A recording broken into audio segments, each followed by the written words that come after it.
നമസ്കാരം, ഇൻസൈഡിലേക്ക് സ്വാഗതം. ഇസ്രായേലികൾ വെസ്റ്റ് ബാങ്കിലേക്ക് ഇരച്ചുകയറി ഇപ്പോൾ പലസ്തീനുകൾ ആരാധിച്ചിരുന്ന മുസ്ലിം മോസ്ക് തകർത്തിരിക്കുന്ന വാർത്തകളാണ് ഏറ്റവും ഒടുവിലായിട്ട് പുറത്തുവരുന്നത്.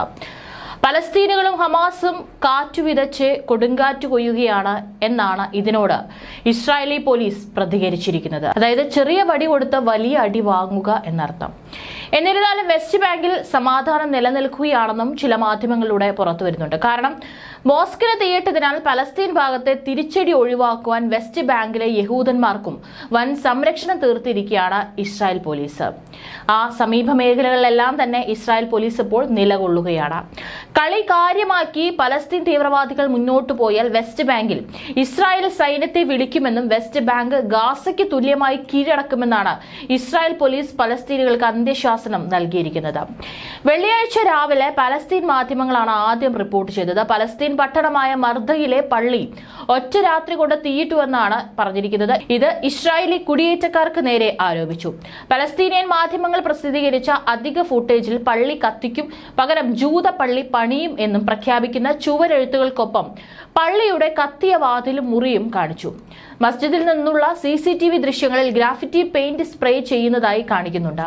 മർദയിലെ ബിർ അൽ വലീദാൻ പള്ളി ലക്ഷ്യമാക്കിയാണ് ആക്രമണം നടത്തിയതെന്നും പലസ്തീൻ അധികൃതർ അറിയിച്ചു. ഗ്രാമവാസികൾ വിശദാംശങ്ങൾ സ്ഥിരീകരിച്ചിട്ടുണ്ട്. അവർ പള്ളിയുടെ പ്രവേശന കവാടത്തിന് തീയിടുകയും അതിന്റെ ചുവരുകളിൽ ഹീബ്രു മുദ്രാവാക്യങ്ങൾ എഴുതുകയും ചെയ്തു എന്നാണ് സമീപവാസികൾ പറഞ്ഞിരിക്കുന്നത്. പക്ഷേ കെട്ടിടം മുഴുവൻ തീ വിഴുങ്ങുന്നതിന് മുൻപ് തന്നെ തീ അണയ്ക്കാനായി. സംഭവത്തെക്കുറിച്ച് അന്വേഷണം ആരംഭിച്ചതായി സംഭവ സ്ഥലത്ത് നിന്ന് ഉദ്യോഗസ്ഥർ തെളിവുകളും കണ്ടെത്തലുകളും ശേഖരിക്കുകയും വിശദാംശങ്ങളെക്കുറിച്ച് പ്രദേശവാസികളോട് സംസാരിക്കുകയും ചെയ്തതായി പോലീസും ഷിൻബെറ്റും പ്രസ്താവനയിൽ അറിയിച്ചിട്ടുണ്ട്. ഞങ്ങൾ സംഭവത്തെ ഗൗരവത്തോടെ കാണുന്നു, ഉത്തരവാദികളെ നിയമത്തിന് മുൻപിൽ കൊണ്ടുവരാൻ ദൃഢനിശ്ചയത്തോടെ പ്രവർത്തിക്കുമെന്നാണ് അറിയിച്ചിരിക്കുന്നത്. ഇതൊക്കെ നടന്നത് തന്നെ എന്നുള്ളത് വേറെ കാര്യം. ആർമി റേഡിയോയിലൂടെ പുറത്തു വന്ന വിവരങ്ങളിൽ മസ്ജിദിന്റെ തീവയ്പും നശീകരണവും ചെയ്ത ജൂതന്മാരാണെന്ന് സ്ഥിരീകരിക്കുകയുണ്ടായിരുന്നു. സംഭവത്തിൽ ആളപായം ഒന്നും ഉണ്ടായിട്ടില്ലെന്നും ഇതുവരെ ആരെയും അറസ്റ്റും ചെയ്തിട്ടില്ല.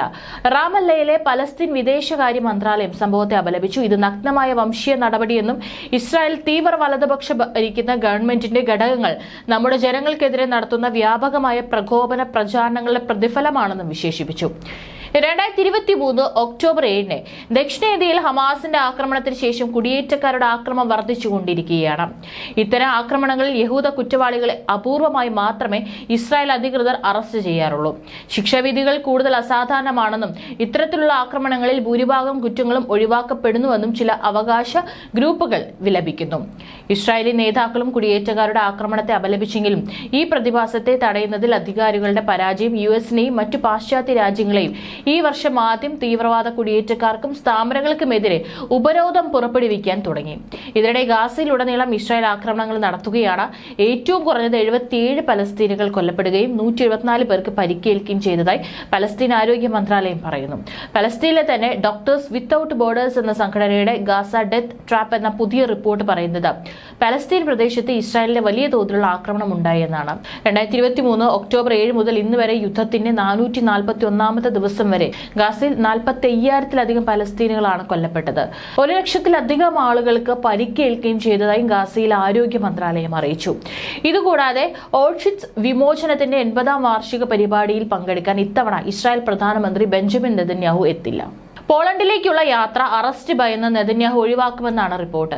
ജനുവരി 27 അന്താരാഷ്ട്ര ഹോളോകോസ്റ്റ് അനുസ്മരണ ദിനം. 1945 ജനുവരി 27 1 ദശലക്ഷത്തിലധികം ആളുകൾ കൊല്ലപ്പെട്ട അധിനിവേശ പോളണ്ടിലെ നാസി കോൺസെൻട്രേഷൻ ക്യാമ്പും ഉന്മൂലന ക്യാമ്പായ ഓഷിറ്റ് സോവിയറ്റ് റെഡ് ആർമി വിസ്റ്റുലയുടെ കാലത്ത് മോചിപ്പിച്ചു.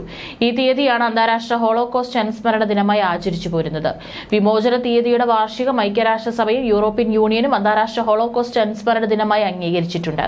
ബ്രിട്ടനിലെ ചാൾസ് രാജാവ് ഉൾപ്പെടെ ഡസൻ കണക്കിന് നേതാക്കളും രാഷ്ട്രതലവന്മാരും പങ്കെടുക്കുമെന്നും പ്രതീക്ഷിക്കുന്ന പ്രധാന ചടങ്ങിൽ നിന്ന് നെതന്യാഹു വിട്ടുനിൽക്കുമെന്നാണ് വിവരം. പോളണ്ടിൽ കാലുകുത്തിയാൽ അറസ്റ്റ് ചെയ്ത് അന്താരാഷ്ട്ര ക്രിമിനൽ കോടതിക്ക് കൈമാറുമെന്ന ഭയമാണ് നെതന്യാഹുവിന് പോളണ്ടിലെ മാധ്യമങ്ങൾ റിപ്പോർട്ട് ചെയ്യുന്നു. യുദ്ധക്കുറ്റങ്ങൾ ആരോപിച്ചാണ് നെതന്യാഹുവിനും ഇസ്രായേൽ മുൻ പ്രതിരോധ മന്ത്രി യോവ് ഗാലന്റ് എന്നിവർക്കെതിരെ അന്താരാഷ്ട്ര ക്രിമിനൽ കോടതി അറസ്റ്റ് വാറന്റ് പുറപ്പെടുവിച്ചത്.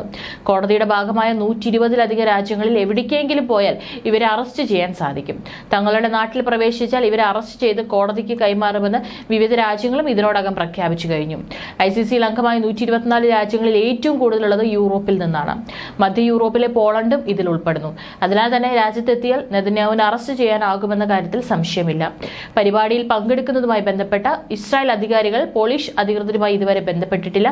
ICCയുടെ തീരുമാനങ്ങളെ മാനിക്കാൻ തങ്ങൾ പ്രതിജ്ഞാബദ്ധമാണെന്നും ചടങ്ങ് സംഘടിപ്പിക്കുന്ന പോളണ്ടിന്റെ ഡെപ്യൂട്ടി വിദേശകാര്യമന്ത്രി വ്ളാഡിസ്ലാവ് ബാർട്ടോസെവസ്കി മാധ്യമങ്ങളോട് പ്രതികരിച്ചു. ഇസ്രായേൽ പ്രസിഡന്റ് ഐസക് ഹെർസോഗും പരിപാടിയിൽ പങ്കെടുക്കില്ലെന്നും റിപ്പോർട്ടുകളുണ്ട്.